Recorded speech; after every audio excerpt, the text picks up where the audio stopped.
उपराष्ट्रपति के अनुच्छेद याद करने के लिए सबसे ज़्यादा इंपॉर्टेंट जो सबसे पहले एक चीज़ आपको करना है वो याद रखना है कि 63 से लेकर 70 तक अनुच्छेद जो है उपराष्ट्रपति के बारे में है। कहाँ से कहाँ तक? 63 से लेकर 70 तक। बाकी याद करने की जिम्मेदारी मेरी। तो आते हैं अपनी कहानी पर। कहानी ऐसी है कि एक लड़का था जो हमारी तरह ही था, एकदम निठल्ला सा। उसे कोई काम धाम नहीं था कि सरकारी नौकरी की तैयारी कर करके पक गया था। उसके पास पैसे भी नहीं बचे थे। तो वो सोचा कि यार अब क्या करते हैं ज़िंदगी में, तो ज़िंदगी में अब उपराष्ट्रपति का चुनाव लड़ते हैं डायरेक्ट। बोला कि तुम्हारा भाई उपराष्ट्रपति बनेगा, ठीक है। उपराष्ट्रपति बनेगा भाई। अब इसके बाद उसने जो है उपराष्ट्रपति बनने के लिए तैयारी स्टार्ट कर दी। अब वो सबसे पहले क्या करेगा, अब जो कि स्मार्ट आदमी है और नई जनरेशन का, लैपटॉप उठाया, अब बैठ गया रिसर्च करने के लिए। पता चला कि उपराष्ट्रपति जो होता है वो सभापति भी बन सकता है। उपराष्ट्रपति होगा वो सभापति बन सकता है। कहाँ पे? राज्यसभा में।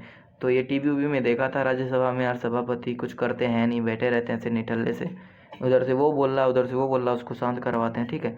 तो इसे पता चला कि सभापति बन सकता है। खुश हो गया, यार सभापति भी बन जाएंगे। मॉनिटर तो कभी ज़िंदगी में अपने क्लास में बना नहीं, कोई बात नहीं, राज्यसभा में ही मॉनिटर बन जाए। उसके बाद फिर अगली बार अगला जो पता किया, इस अगले एडवांटेज जो इसको पता चली वो ये पता चली कि राष्ट्रपति भी बन सकता है, कार्यवाहक राष्ट्रपति भी बन सकता है। इसको और मज़ा आ गया, कह रहा है यार कि अगर राष्ट्रपति बनने का मौका मिल जाएगा तो और बढ़िया है, ठीक है ना, प्रमोशन हो जाएगा, ठीक है। तो इसको और मज़ा आ गया, कहा यार पोस्ट तो बहुत अच्छी है, अभी इसके बारे में इसका सिलेबस देख लेते हैं। जैसे हम लोग करते हैं ना सरकारी रिजल्ट पे, सारा सिलेबस देख लेते हैं, पोस्ट अच्छा होता है तो सिलेबस देख के मिलाते हैं कि याद ये हो जाएगा वो हो जाएगा। ऐसे ही वो स्टार्ट किया सिलेबस देखना। तो सिलेबस मतलब निर्वाचन की प्रक्रिया, ठीक है ना, कि कैसे उसका सिलेक्शन किया जाएगा। यहाँ पे इलेक्शन होता है, ठीक है ना, कैसे उसका इलेक्शन किया जाएगा। तो पता चला कि भैया एकल संक्रमणीय मत पद्धति द्वारा किया जाएगा और इसमें जो है ना लोकसभा और राज्यसभा ही भाग लेंगे, राज्यों के विधानसभाएं भाग नहीं लेंगी। तो अब उसको पता चला कि निर्वाचन कैसे होगा, ठीक है ना। अब वो निर्वाचन के बारे में पता करने लगा। फिर निर्वाचन पता चल गया उसको। फिर पता किया भैया ठीक है, अगर उपराष्ट्रपति बन गए तो अब कार्यकाल हमारा कब तक रहेगा, मतलब कितने दिन तक हम रहेंगे वहाँ पे। आके भाई पता तो होना चाहिए, ऐसा तो नहीं है ना कि 2 दिन बाद हम इतना मेहनत करें और 2 दिन बाद हमको जो है नौकरी से निकाल दे। उसको भी तो सरकारी नौकरी वाला फील चाहिए, 60 साल वाला। तो इस वजह से वो कार्यकाल पता करने लगा। फिर उसे पता चला अरे यार तो 5 साल के लिए है। फिर घुड़ा लगाया, यार इतनी तगड़ी सैलरी है 5 साल तक मिलेगी तो 60 साल के बराबर इनकम तो ऐसे ही हो जाएगा 5 साल में ही, बाद में पेंशन मिलेगा वो अलग, ठीक है। तो उसके बाद कार्यकाल पता कर लिया उसने 5 साल का। कोई कह रहा कोई बात नहीं, चुनाव लड़ेगा तेरा भाई, ठीक है। उसके बाद फिर पता किया कि अच्छा चुनाव हो कितने दिन में जाता है, अगर उपराष्ट्रपति, ठीक है, हट जाते हैं पद से तो चुनाव कितने दिन में हो जाएगा। तो पता चला कि यार कुछ लिखा ही नहीं है उसमें, संविधान में कुछ लिखा ही नहीं है कि कितने दिन में हो जाएगा। वहाँ लिखा हुआ है यथासंभव। यथासंभव मतलब जितना जल्दी हो पाएगा करवा दिया जाएगा। कह रहा कोई बात नहीं, जब भी होगा, ये अपना एसएससी की वैकेंसी थी जो पहले, कब होगा कुछ पता नहीं पर यथासंभव करवा दिया जाएगा, ठीक है।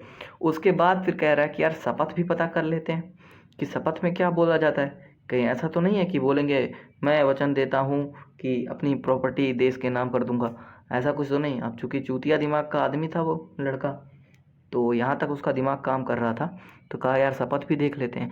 अब अगर मैं आपको इस सारी कहानी को कंक्लूड करूं, ये कहानी अगर आपको याद हो चुकी है तो आपको उपराष्ट्रपति के अनुच्छेद 63 से लेके अनुच्छेद 69 यानी कि 69 तक आपको याद हो चुके होंगे।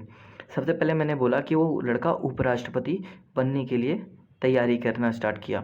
फिर उसे पता चला कि वो सभापति भी बन सकता है, आर्टिकल 64। आर्टिकल 63 था उपराष्ट्रपति, आर्टिकल 64 सभापति बन सकता है। फिर आर्टिकल 65 में राष्ट्रपति बन सकता है, ठीक है ना, वो राष्ट्रपति कार्यवाहक राष्ट्रपति भी बन सकता है। फिर मैंने बोला कि निर्वाचन की प्रक्रिया, सिलेबस ढूंढने लगा जो निर्वाचन की प्रक्रिया थी वो आर्टिकल 66। फिर आता है आपका कार्यकाल, ठीक है ना, वो कार्यकाल पता करने लगा 67। उसके बाद फिर चुनाव का समय पता करने लगा कि कब चुनाव होगा, कितने दिन में होगा, ठीक है, यथासंभव चुनाव हो जाएगा, वो है 68। और 69 में है आपका शपथ, जो शपथ के बारे में वो पता करने लगा, 69 है। I hope this video is helpful for your preparation and learning articles of vice president, ठीक है ना। तो इससे ज़्यादा अंग्रेजी मुझे आती नहीं है फिलहाल। अब वीडियो एंड करते हैं यहीं पे।